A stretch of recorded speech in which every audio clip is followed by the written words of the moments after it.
Hello guys, good morning, back my channel Papiya's life. তো তোমরা আজকে আমার ব্লগটা আমি সকাল এখন বাজে 4:30। তো আমি এখন ব্লগটা স্টার্ট করছি কি আজকে আমি আমার ঘরে যাব। আর এতদিন আমি মাসিকে ঘরে আসছিলাম, তো যে কোনো একটা কাজের লেগে মানে এখন যাইতে লাগতেছে। তখন ঘরের ওখানে কেউ উঠে নেই, সবাই শুয়ে আছে। সোনও উঠে নেই, সোনও ঘুমাইতেছে। তো আমি পরে একবার উঠাবো। আর আমি রেডি হইতেছি। সত্যি বহুত খারাপ লাগতেছে মাসি করে ছেড়ে দিতে। এই দিনটা এলে না, মানে তার আগের দিন রাত্রের থেকে ঘুমিয়ে থাকে না, মানে এতটা খারাপ লাগে।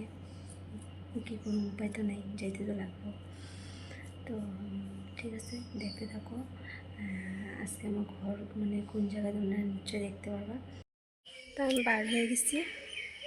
শোনো রেডি, শোনো গুড মর্নিং, গুড মর্নিং। তো আমরা রেডি। এখন মেশো মনে হয় বাথরুমে গেছে। এখন বাজে সাড়ে পাঁচটা। তো চলো। তো মেশো এখানে গাড়ি নিয়ে বার হইতেছে। তো আমার যাওয়ার পাল্লা বসছে। সত্যি বহুত খারাপ লাগতেছে দেখা। কবে আবার এমন ঠিক নেই, দেখা যাক। কি এখন তো আমি গুয়াহাটি আইতেই পারি না, আগে যেরকম আইতাম এখন আসাও ওরকম হয় না। তো দেখি আবার কবে গুয়াহাটি আই, তো এটা ভগবানই জানে, আমি জানি না। তো এটা হলো ভক্তিকুটি মন্দির। তো এটা আমরা যাইতে পারি না, এটা হচ্ছে একজনের ঘরেই মন্দিরটা। তো যাওয়ার কথা আসলো কিন্তু যাইতে আর পারলাম না এবার। তো নেক্সট বার যদি গুয়াহাটি যাওয়া হয় তো নিশ্চয় এখানে যাওয়ার চেষ্টা করুন। মাসিরাও যেতে পারেনি এখনও, গুয়াহাটি থেকে ওরা যেতে পারে না, আমি কি যাবো। তো দেখো কইতে কইতে যে স্টেশন আয়াও করলাম।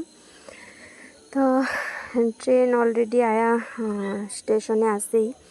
তো মেশো এখন পার্কিংয়ে দিয়া মেশো পার্কিংয়ে দিতে গেছে গাড়ি, আর আমরা বাস মাসি আম করে নিয়েছে। আর দেখো সোনার মুখটা একদম কিরকম কালো করে রেখে দিচ্ছে। মেশো আয়া কী করছে, আয়া জল আর চিপস দিয়ে গেছে।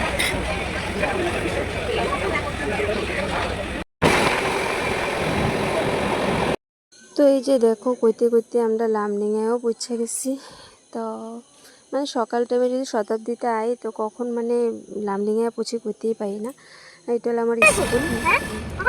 দেখো আয়া করছি লামডিং স্টেশন। পাপা অলরেডি আয়া রেডি, সোনার নিয়ে পাপা যেতেছে আর আমি পিছে পিছে।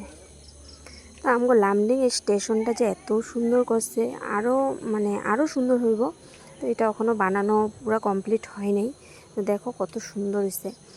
পাপা গাড়ি অটো মানে আইনা আগের থেকে এখানে দাঁড়া করে 10 মিনিট আগে আয়া পড়ছে, কেন কি 10 মিনিট লেট আসলো আজকে শতাব্দী।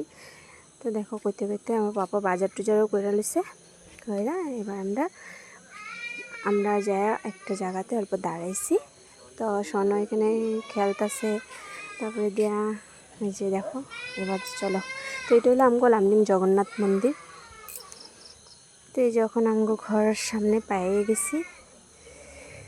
তো জানি কতদিন পরে এই জায়গা দেখলাম, মানে জঙ্গল। আর আমগো পাপার লেগে কিছু নিয়ে নেই, তার লেগে এখানে দাদার দোকান থেকে কিনা নিছি। কেনকি আমার লগে পি আমার লিগে কী আনছো। তো এটা হলো আমার ঘর। আর ঘরে আয়ে ড্রেস চেঞ্জ করেই চা খাইছি। আর মা তারা এখানে সবজি সব রেডি করেছে, মাংস বানাইব। তো কী রাঁধছে এটা তো ঠিক জানি না। পাপায় আমার লগে আয়া কি আদর। তাই আদর স্নান করে আয়া বসছে। স্নান না করলে তো শান্তি লাগেই না। ট্রেনের থেকে যেখান থেকে আও, বাইরের থেকে এলে দেখবো স্নান না করলে শান্তি লাগে না।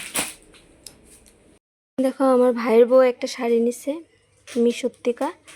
তো এই শাড়িটা হচ্ছে 200 কত টাকা জানি, আমিও দেখছিলাম, আমি নিই নাই। তো শাড়িটা আনার পরে দেখি সুন্দরই আছে। ক্যামেরাতে কিন্তু এত ব্ল্যাক, মানে পুরো ব্ল্যাক দেখা যাইতেছে না, কিন্তু এমনি অ্যাকচুয়ালি কালারটা কিন্তু পুরাই ব্ল্যাক। সুন্দর আছে। তো কম দামের মধ্যে ভালোই কাপড় পাওয়া যায় মিশোতে। তারপরে মা খাওয়ার লেগে ডাকতেছিল, তো এই যে ভাত খেতেছি আমি। তারপরে বিকালে ঘুমের থেকে উঠে মা করতেছে চল যাবো এই যেতে মনসা পূজাতে।